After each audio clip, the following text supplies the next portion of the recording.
దేవునికి స్తోత్రాలు. ఈ సమయంలో ప్రభువైన యేసుక్రీస్తు వారి నామమున మీకు అందరికీ వందనాలు. ప్రభువైన యేసుక్రీస్తు వారి కృప సమృద్ధిగా మీకు అనుగ్రహింపబడును గాక. ఆమేన్.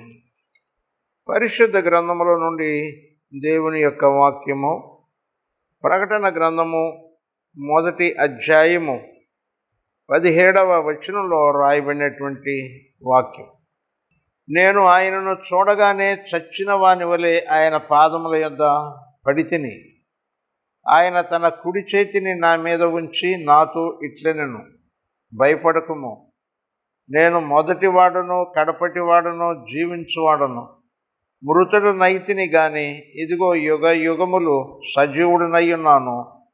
మరణము యొక్కయు పాతాళ లోకము యొక్క తాళపు చెవులు నా స్వాధీనములో ఉన్నవి. దేవునికి స్తోత్రాలు. ప్రభు తన వాక్యం మన కొరకు ఆశీర్వదించును గాక. ఆమేన్. ప్రార్థన చేద్దాం. ప్రేమగల యేసయ్యా, నీకు వందనాలు, స్తోత్రాలు. నీ వాక్యములో మా కొరకు దాచి ఉంచినటువంటి సత్యములను మేము గ్రహించగలిగేటట్లుగా మా మనోనేత్రములు తెరువజేయండి. మీ ఆత్మ ద్వారా ఈ పరిచర్యను జరిగించండి.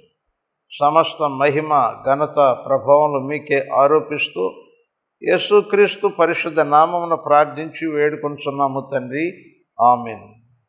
యేసుక్రీస్తు వారి ప్రియ శిష్యుడైనటువంటి యోహాను పత్మసు ద్వీపములో ఆయన పరవాసి అయ్యుండి ఒక ఆదివారం నాడు అతడు పరవశుడయ్యాడు.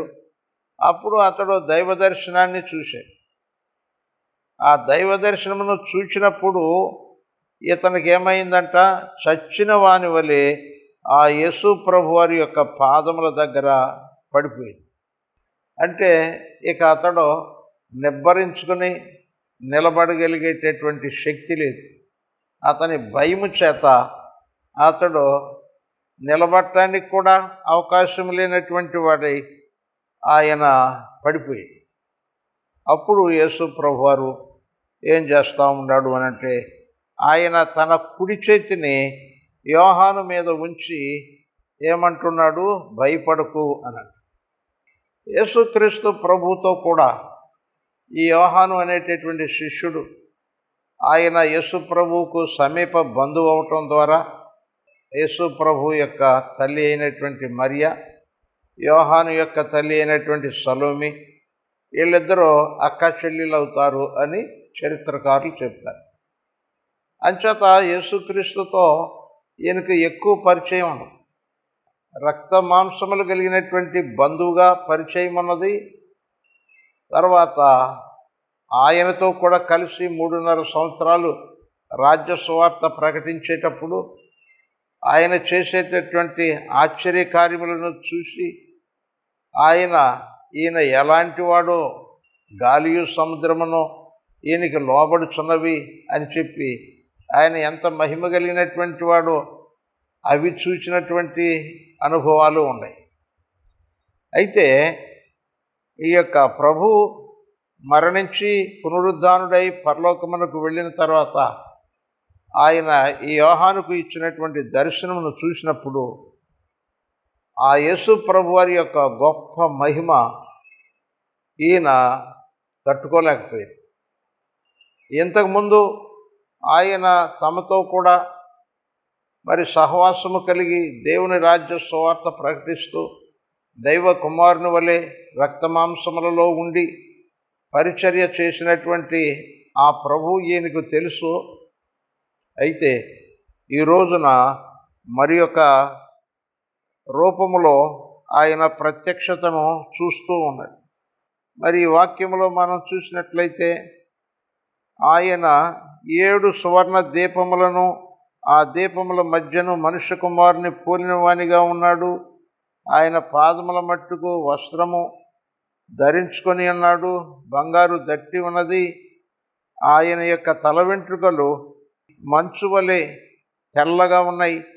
ఆయన నేత్రాలు అగ్నిజ్వాలల వలె ఉన్నాయి. ఆయన పాదములు పుటము వేసి మెరయుచున్నటువంటి బంగారం వలె ఉన్నది. ఆయన కంఠస్వరము విస్తార జలప్రవాహముల ధ్వని వలె ఉన్నది. ఆయన కుడి చేత 7 నక్షత్రములు పట్టుకొని ఉన్నాడు. ఆయన నోట నుండి 2 అంచులు గల వాడి అయినటువంటి ఖడ్గము బయటికి వస్తూ ఉంది. ఆయన ముఖము మహా తేజస్సుతో ప్రకాశించుతున్న సూర్యుని వలె ఉంది. ఎంత మహిమ కలిగినటువంటి ఆ సారూప్యాన్ని యోహాను ఎన్నడూ ఊహించలేదు, చూడలేదు. అందుచేత ఈయనకి తీవ్రమైనటువంటి భయం కలిగి పడిపోయింది. దైవభక్తులైనటువంటి వారికి దైవ సహవాసము దానిని గురించి ఏమంటారు అనంటే, నీతిమంతులు సింహములే ధైర్యంగా ఉంటారు. సింహపు పిల్లలు ఎంత సన్నిహితంగా ఉంటాయో అలాగా దేవుడు దేవుని బిడ్డలు అంత సన్నిహితంగా ఉంటారు. కానీ మహిమలో ఉన్నటువంటి దేవుడు ఈ యొక్క మానవులో వారు మహిమ శరీరము ధరించేంత వరకు ఆ యొక్క మహిమను వారు తట్టుకోలేరు అనేటటువంటి ఆ సత్యము బైబిల్లో మనం చూస్తాం. అయితే వీరికి ఎందుకు భయము కలుగుతున్నది అనంటే, ఎంత గొప్ప పరిశుద్ధిని ఎదుట ఈ పాప శరీరంలో ఉన్నటువంటి ఈ అల్పుడనైనటువంటి నేను ఏపాటివాడిని. ఆయన పరిశుద్ధతకు ఒక సాదృశ్యం, ఒక రూపం ఉంటుంది. అదేమంటే అగ్ని దగ్గర గడ్డి మోపు ఉంటే ఎప్పుడు ఆ అగ్ని తన మీద పడి దానిని దహించి వేస్తుందో అనేటటువంటి ఒక భయము ఆ గడ్డి మోపుకు ఉంటుంది. అలాగే పవిత్రతలో పరిపూర్ణులం కాలేక ఆయన లాంటి పవిత్రత, ఆయన వలె మహిమదేహము మనము కలిగి ఉండేటంత వరకు ఈ దీన శరీరంలో ఉన్నటువంటి మనకు ఎల్లప్పుడూ కూడా ఆయన సారూప్యం మనకి భయము కలిగిస్తాం. అంచేత దేవుడు మానవులు తన యందు భయభక్తులు నిలపాలి అనేటటువంటి ఉద్దేశంతో ఆయన ఇశ్రాయేలీయులు ఆ సీను అరణ్యంలో వారు యాత్రలు చేస్తూ ఉంటుండగా ఆయన భయంకరమైనటువంటి శబ్దములతో, ఉరుములతో, ఆ యొక్క శబ్దములకు, ఆ దృశ్యానికి ఆ మనుషులు, ఆ ఇశ్రాయేలీయులు భయపడిపోయి వణికిపోయేటట్టుగా ఆయన తన ప్రత్యక్షతను ఇచ్చాడు. ప్రభు చెప్పాడు, ఏమి అనంటే, నేను ఎంత మహిమ కలిగినటువంటి మహాశక్తి కలిగినటువంటి వాడునో అది వీరు తెలుసుకునేటట్లయితే వారు ఎల్లప్పుడూ నేనంటే భయం కలిగి ఉంటారు. ఆ భయము వారిని పవిత్రంగా, విధేయులుగా వారిని నడిపిస్తూ ఉంటుంది అని చెప్పి యేసు ప్రభు ఏం చేశాడు అనంటే, వారి ఎదుట ఉరుములతోటి, బోర శబ్దముతోటి, ఆ అగ్నితోటి, ఆ గాఢాంధకారంతో ఆయన వారికి ఒక దర్శనం ఇచ్చారు. అయితే ఆ ప్రజలు తట్టుకోలేకపోయారు. అందుకని మోషేను అడిగారు, మోషే, ఈ దైవ సాన్నిధ్యము మేము తట్టుకోలేము, మాకు భయం కలుగుతూ ఉంది. కాబట్టి ఆ ప్రభువు దగ్గర మరి ఏమి చెప్తాడో ఆ సమాచారం అంతా నీవే సేకరించు, మరి మేముంటాం ఆ దైవ సాన్నిధ్యంలోనికి, పరిశుద్ధుడైనటువంటి ఆ దేవుని సన్నిధికి నీవే వెళ్ళు అని ఆ మోషేను మరి వారు అడిగారు. హెబ్రీ పత్రికలో 12వ అధ్యాయంలో 21వ వచనంలో మనం చూస్తే, బోర ధ్వనికిని మాటల ధ్వనికిని మీరు వచ్చి ఉండలేదు, ఒక జంతువైనను ఆ కొండను తాకిన ఎడల రాళ్లతో కొట్టబడవలెనని ఆజ్ఞాపించిన మాటకు వారు తాళలేక ఆ ధ్వని వినిన వారు మరి ఏ మాటయు తమతో చెప్పవలదని బతిమాలుకొనిరి. మరియు ఆ దర్శనము ఎంతో భయంకరముగా ఉన్నందున మోషే, నేను మిక్కిలి భయపడి వణకుచున్నాను అని, భయముతో వణికిపోతున్నాను అని మోషే దేవునితో చెప్పాడు. మరి ముఖాముఖిగా దేవునితో మాట్లాడినటువంటి వాడు, దేవునికి స్నేహితుడైనటువంటి వాడు ఈ మోషే కూడా దేవుని యొక్క సారూప్యాన్ని కొంత చూసినప్పుడు, ఆయన మహిమను చూసినప్పుడు ఆయన ఏమంటున్నాడంటే, నేను మిక్కిలి భయపడి వణకుచున్నాను. ప్రభునందు ప్రియ దేవుని బిడ్డలారా, ఈ విషయాలు మన సొంత ఆత్మీయ జీవితానికి అన్వయించుకోవాలి. మోషే అంతటా ఆయన ఆ దైవ దర్శనానికి అంత వణికిపోయాడు, మిక్కిలి భయపడిపోయాడు. ఈ దినాన దేవుడు నన్ను దర్శిస్తే అసలు నేను తట్టుకుంటానా, లేకపోతే యెషయా వలె చచ్చిన వాళ్ళ వలె పడిపోతానా? అంత దేవుని యొక్క మహిమను తట్టుకోగలిగేటటువంటి ఆ యొక్క ఆత్మీయ సిద్ధపాటు నాకు ఉన్నదా అని విశ్వాసులైనటువంటి వారందరూ కూడా, భక్తులైనటువంటి వారే దేవుని యొక్క ప్రత్యక్షతను చూసి వారు భయపడినటువంటి విషయాలు మనము ఆత్మీయంగా ధ్యానించుకుంటూ ఉంటాం.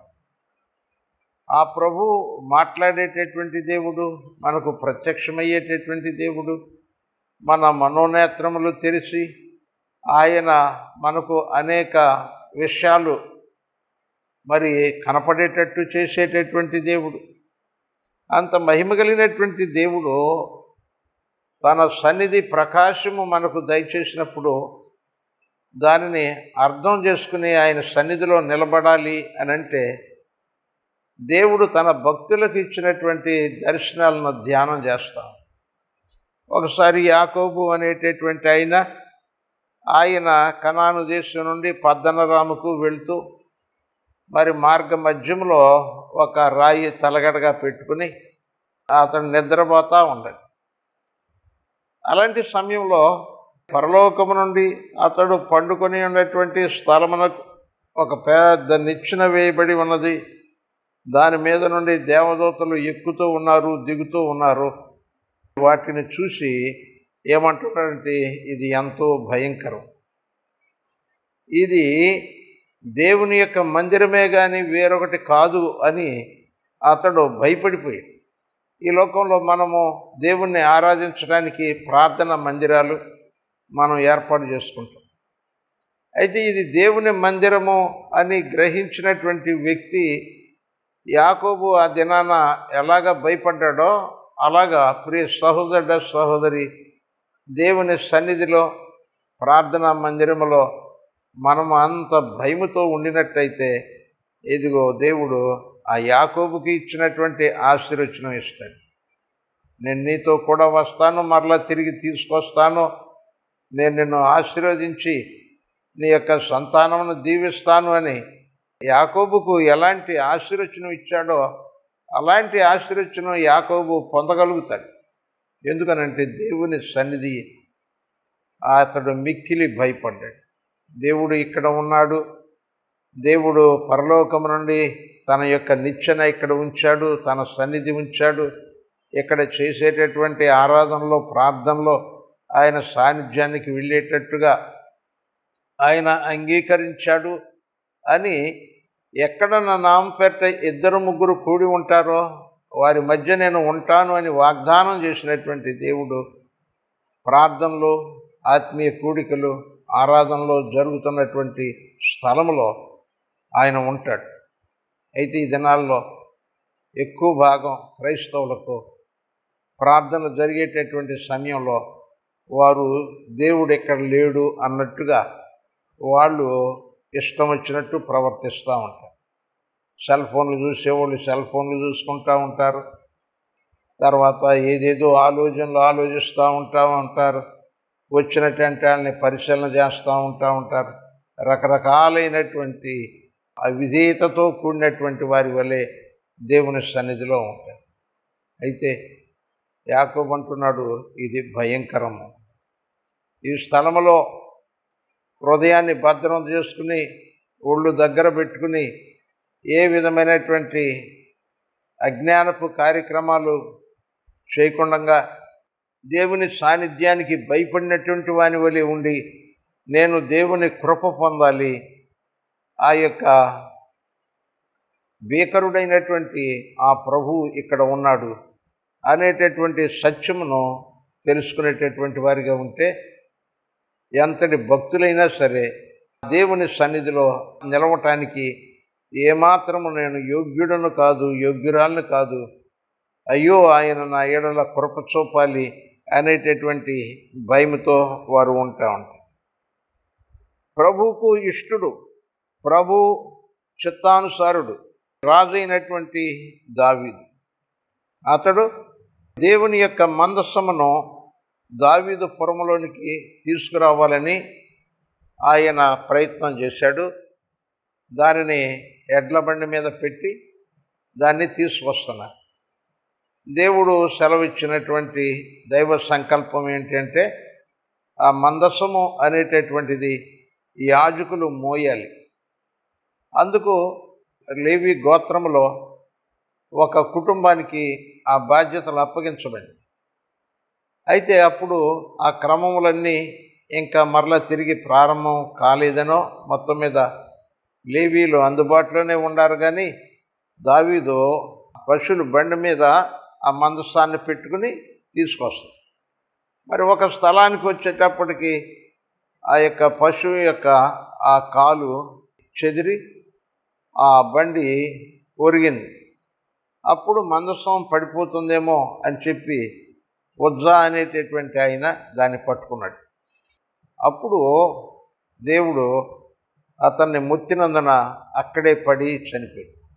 ఆ యొక్క మందసము అంత పవిత్రమైనటువంటిదిగా దానిని భావించి దేవుని మందసము, దేవుడు దాన్ని భద్రం చేసి దాన్ని చక్కగా నడిపిస్తాడు. అయితే దేవుని మందసం పడిపోద్దేమో అని మానవుడు దేవుని శక్తిని ఆయన శంకించేటటువంటి వాని వలె తొందరపడి ఏ పని చేయకూడదు. అయితే ఉజ్జా అలా పడిపోయాడు, అతడు చనిపోయాడు. ఆ సమయంలో దావీదు ఏం చేశాడంటే ఆ మందసాన్ని తన నగరులోనికి తీసుకురావటానికి అతనికి చాలా భయం వేసింది.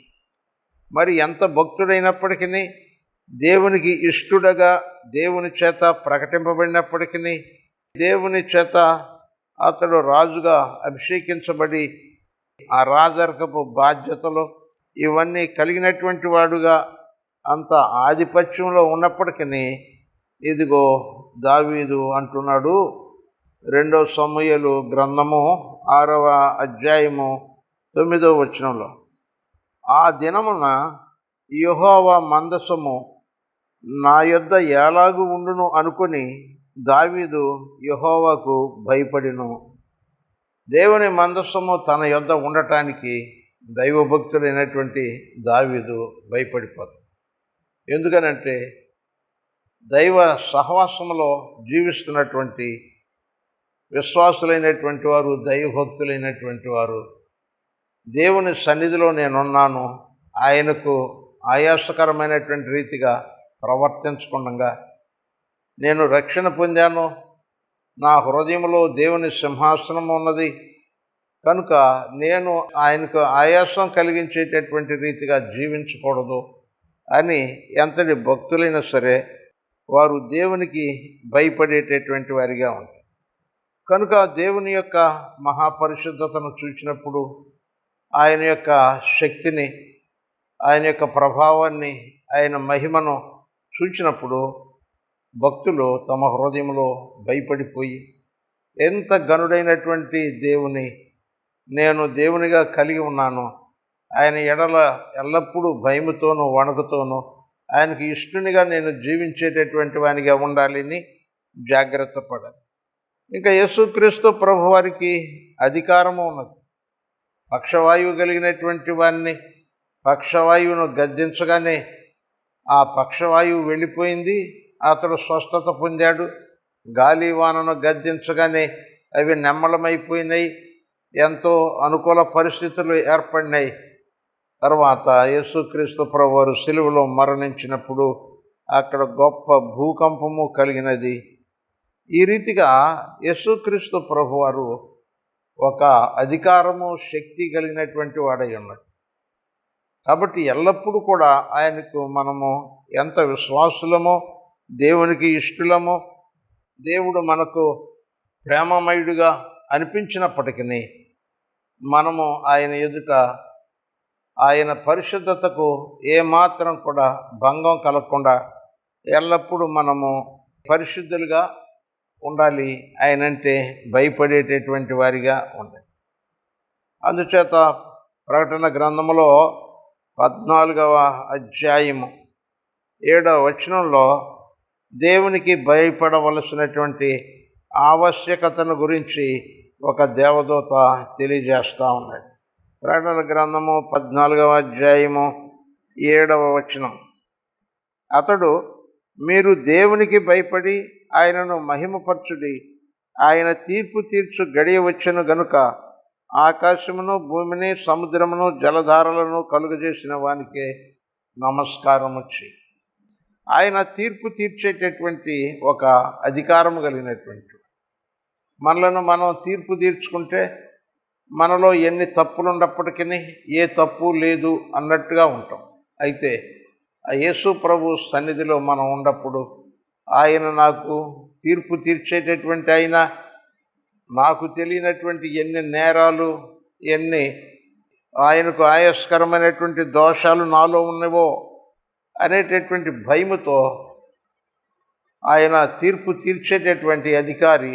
కాబట్టి నా దోషములను బట్టి నాకు తీర్పు తీర్చక తన కృపచేత నా దోషాలు క్షమించేటట్టుగా ఎల్లప్పుడూ నేను ఆయనకు విధేయుడిగా ఉండాలి అని ఒక మంచి మనసుతో మనం ఉండాలి. తర్వాత దేవుని యొక్క వాక్యం మనం చూస్తే, ఈ లోకములో జరుగుతున్నటువంటి దేవునికి ఇష్టం లేనటువంటి కార్యములను బట్టి దేవుడు ఉగ్రత కలిగి ఉంటాడు. ఆయన ఉగ్రత భూమి మీద కుమ్మరించబోతా ఉన్నాడని మరి ప్రకటన గ్రంథం 6వ అధ్యాయంలో 16-17 వచనాలు.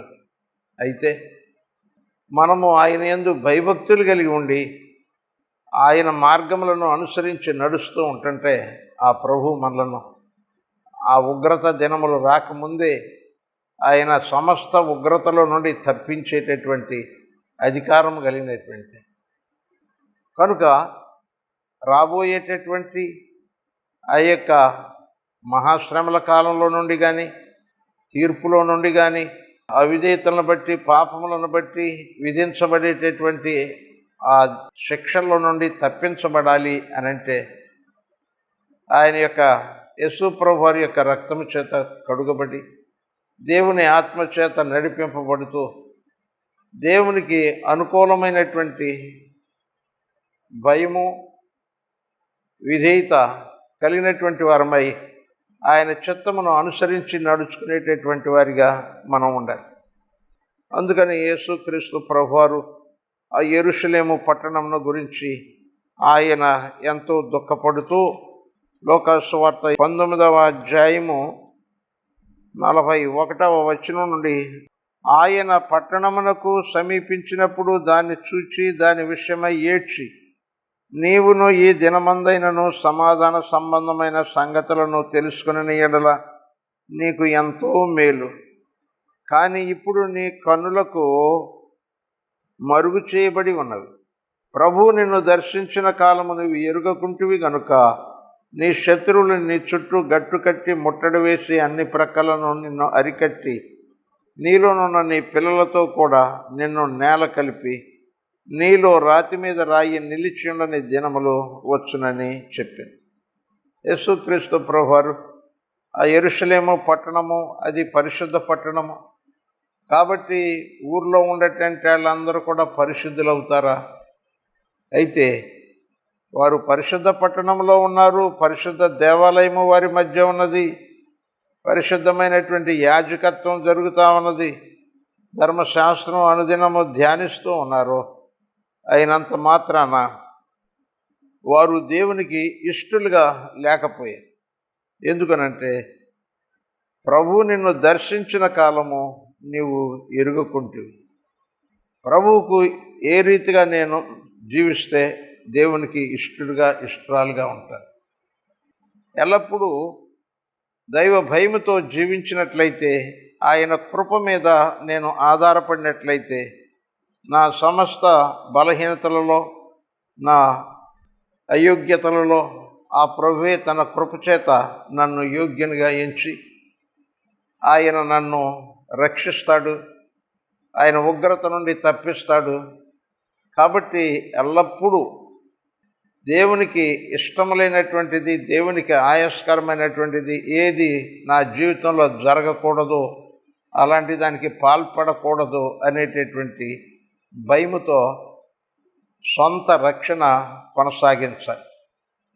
దేవుడు మనకు ఈ రీతిగా మనము ఎంత విశ్వాసులు, దైవభక్తి కలిగినటువంటి వారమై మనము ఉన్నప్పటికీ మోషే లాంటి ఆయనే భయముతో వణికిపోయాడు, దావీదు భయపడిపోయాడు, ఇంకా దేవుని యొక్క వాక్యంలో యెషయా భయపడిపోయాడు, యాకోబు కూడా దేవుని సన్నిధిలో నేనున్నాను అని ఎంతో భయపడిపోయాడు.